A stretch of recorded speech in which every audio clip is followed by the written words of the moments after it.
am on kind of a mission to shift the paradigm of how we think and deal with young people today. Almost everything that is written out there about young people today says that they are lazy and entitled and they're this and they're that, and it's largely negatively slanted.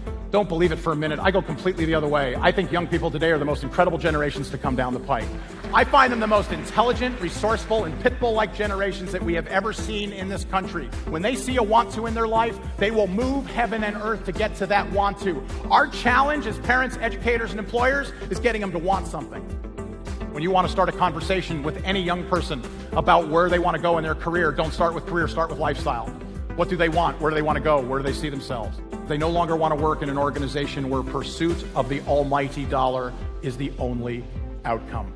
They want to work in an organization that gives back. They want to work in an organization that has purpose. They want to work in an organization where the pride of their contribution will actually add to the greater good.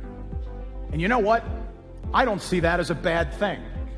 Years ago, there was times in this country where you could have just robust academic knowledge. The more education you got, the more you would make, and it was great, and it actually worked really well. But it's no longer enough in America today.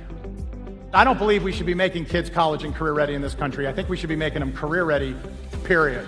All kinds of careers go through four-year universities and master's degrees and PhDs and MDs and JDs, and all of those things are accurate.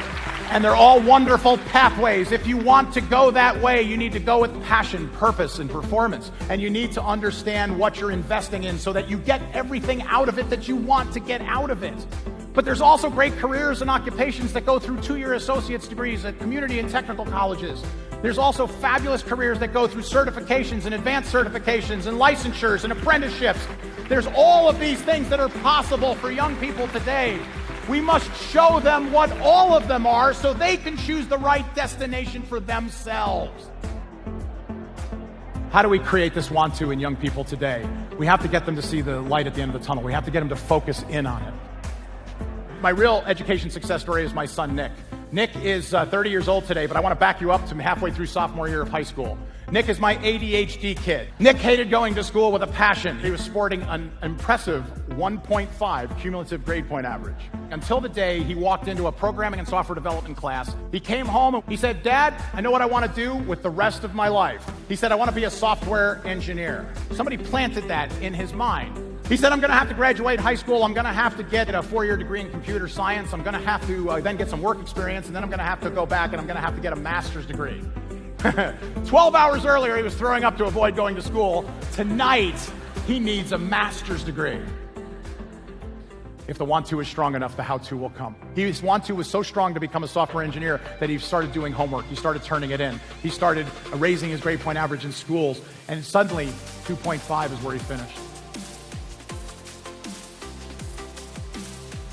We must connect, engage, and answer why for them because they're looking for that answer. Why is this important? Why should I do this? You ask a young person to do something 39 or younger and they look back at you and they say, "Well, why should I do it that way?" Most of us in this room take that as a smart aleck response. Most young people are saying, "Look, I am unique, I'm special, and I'm important. I know how to use technology, I'm intelligent and resourceful. Why do we do it this way? Because there has to be a better way to do this. There must be a positive way to make a bigger impact in what we're doing. Why do we do it this way? Because I want to make a difference." Growth in our lives, in any of our lives, happens when, in fact, we step outside our comfort zone, almost never when we are inside our comfort zones.